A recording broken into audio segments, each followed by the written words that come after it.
So, hey everyone, now we are going to solve a problem, CF problem, sending a sequence over the network. So, in this problem, we are given a sequence A, and from this sequence A, we need to make a sequence B by splitting the elements into the segments. So, how the sequence will be derived? So, for that, let's read the problem statement first. So the sequence A is sent over the network as follows. Sequence A is split into segments. All right. Each element of the sequence belongs to exactly one segment. Okay. Each segment is a group of consecutive elements of a sequence. For each element, its length is written next to it, either left, either right. Keep this thing is my keep this thing in your mind because it's very important problem. Whole problem is dependent on this thing. So okay.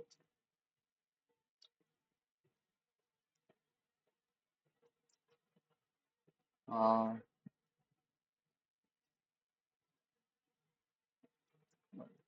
so we need to move from sequence A to sequence B, and length of each segment is either left or right for sequence B. So let's understand via example that is already given in here. So let's suppose the sequence A is this 1, 2, 3, 1, 2, 3. So mm,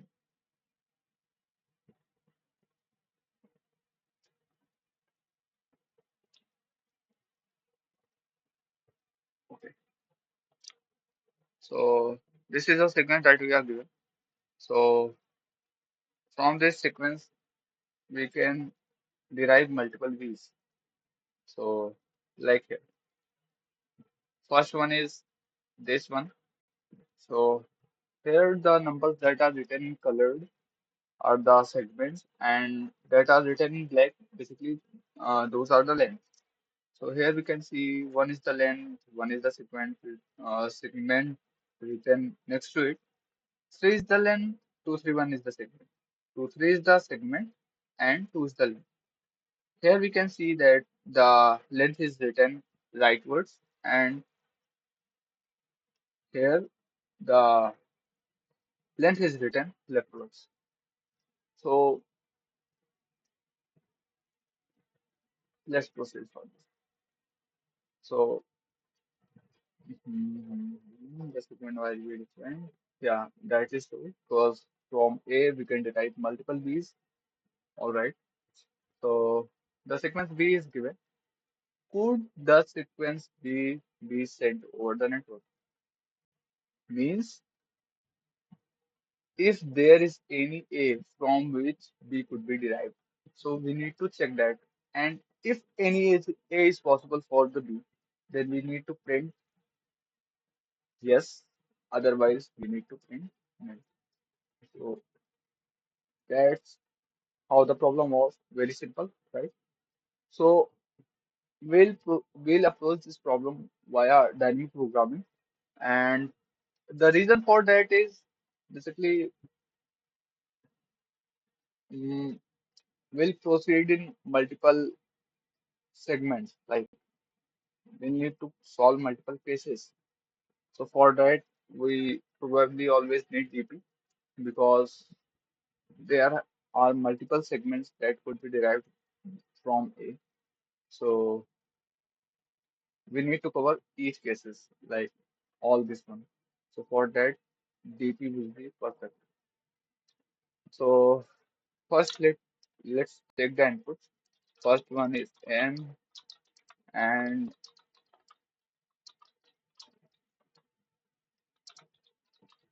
array B.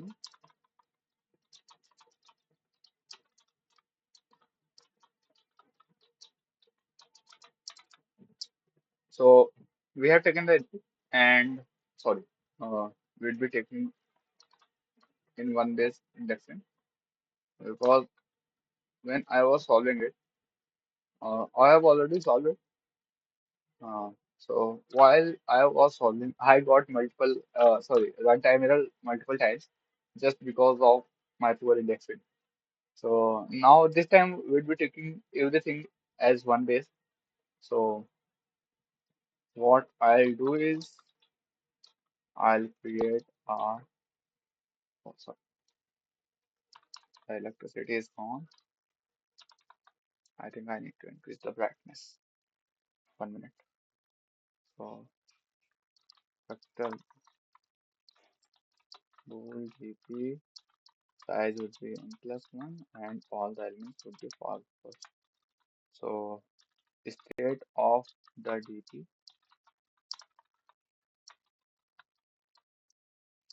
would be 0 because we know that we always true. Because when the first element of the uh, dp, sorry, like if the array B has only one element, then it is already always valid. So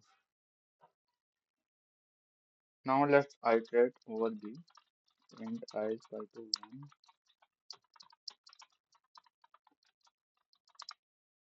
1 and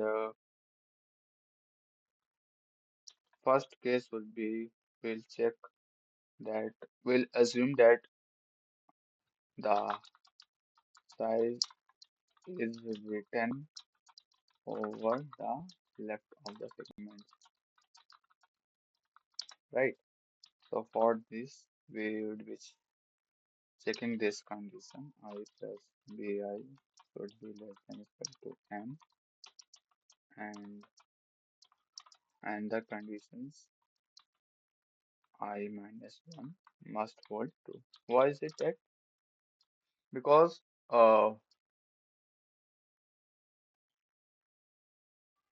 this is the basic condition because the segment that we are going to consume should not exceed the length of the array. So that is true. And the leftmost segments must be holding true, like must be perfectly valid. Then we will proceed towards right. All right. So then what will happen that I plus bi would be true. This is the first case in which we are assuming that the length would be written left to every segment. And similarly, when we resume right, so for that same thing, I minus bi again the uh, like the out of bound conditions, and then I minus bi minus 1 must be holding because the neighborhood segment must be perfectly valid. Then we proceed further. Then dp of I must hold true. This condition is for when the element, when the size of the segments would be defined towards the right.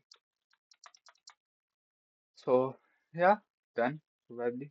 So if count, you can write this way.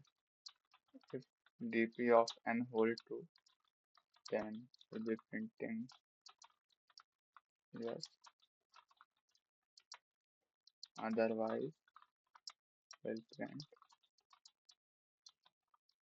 no, control s.